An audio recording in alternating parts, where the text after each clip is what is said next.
Petroleum अशिया पर बढ़ती कीमतों के खिलाफ आज तेलंगाना कांग्रेस पार्टी की जानिब से चलो राजभवन एहतजाज का ऐलान किया गया था। धरना चौक पर जलसे-आम से खिताब करने के बाद सदर प्रदेश कांग्रेस रेवंत रेड्डी ने गवर्नर से नुमाइंदगी का फैसला किया था। पुलिस ने इस प्रोग्राम की इजाजत नहीं दी। राजभवन के तमाम रास्तों पर भारी पुलिस फोर्स को मुतय्यन कर दिया गया था और राजभवन की तरफ बढ़ने वाले तमाम कांग्रेसी कारकुनों को पुलिस ने हिरासत में ले लिया। कुछ देर के लिए राजभवन के पास हालात कशीदा हो गए, लेकिन पुलिस ने सदर प्रदेश कांग्रेस रेवंत रेड्डी के साथ साथ तमाम कांग्रेस कारकुनों को हिरासत में ले लिया। सदर प्रदेश कांग्रेस रेवंत रेड्डी को अंबरपेट पुलिस स्टेशन मुंतकिल किया गया।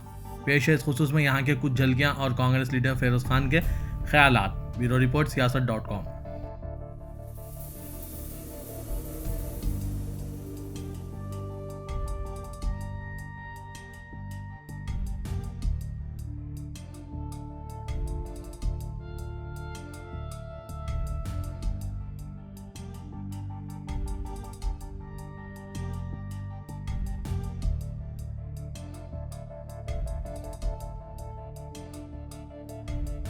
केसीआर मोदी बीजेपी मोदी जुलूम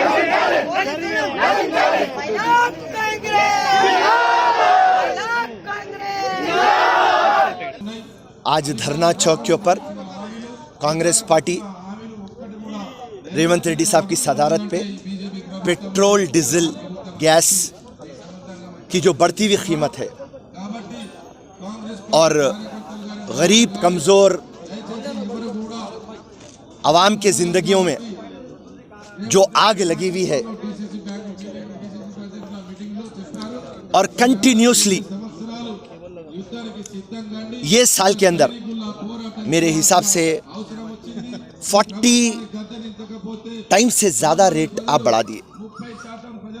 और हैरत की बात है, जो परसों तक पेट्रोलियम मिनिस्टर थे धर्मेंद्र प्रधान, जब उनसे पूछते साहब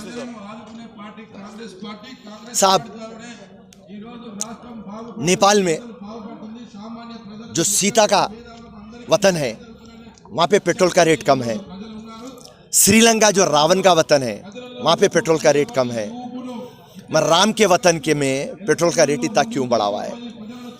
तो धर्मेंद्र प्रधान ये बात बोलते, देखिए साहब, कोरोना वायरस में 35,000 करोड़ रुपीस हम टीके के लिए, वैक्सीनेशन के लिए खर्चा कर रहे हैं और फर्स्ट वेव में प्रधानमंत्री कल्याण योजना में जो हम 80 लाख करोड़ लोगों को राशन सप्लाई करें उसमें 1 लाख करोड़ हुए। उससे पहले का स्टेटमेंट उनका ये था कि हम डेवलपमेंट पे पैसा खर्चा कर रहे हैं, health, education, highways, roads, ports, railways और इंफ्रास्ट्रक्चर डेवलपमेंट करने के लिए हमारे को पैसा खर्चा करना पड़ रहा, और ये इंफ्रास्ट्रक्चर डेवलप करेंगे तो नौकरियां, रोजगार आएगा। अरे हम बोले, प्रधान साहब, तुम्हारे को पेट्रोल का रेट, डीजल का रेट कई को बढ़ाए बोल के हम पूछे तो क्या पूरा तुम बजट बोलते क्या? तो हिंदुस्तान का पूरा बजट खाली गरीब की जेब को तकलीफ दे के आप हिंदुस्तान का पूरा चला रहे हैं क्या?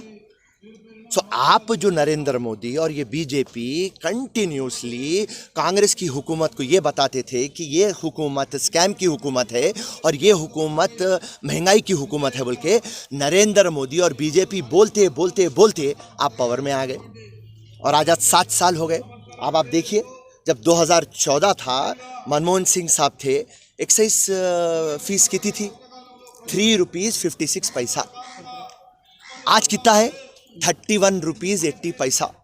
आप रेट लगा लीजिए, 100 गुना बढ़ गए। सो कांग्रेस की एक मांग है कि आप इमीडिएटली आप रोल आउट करिए जीडीपी।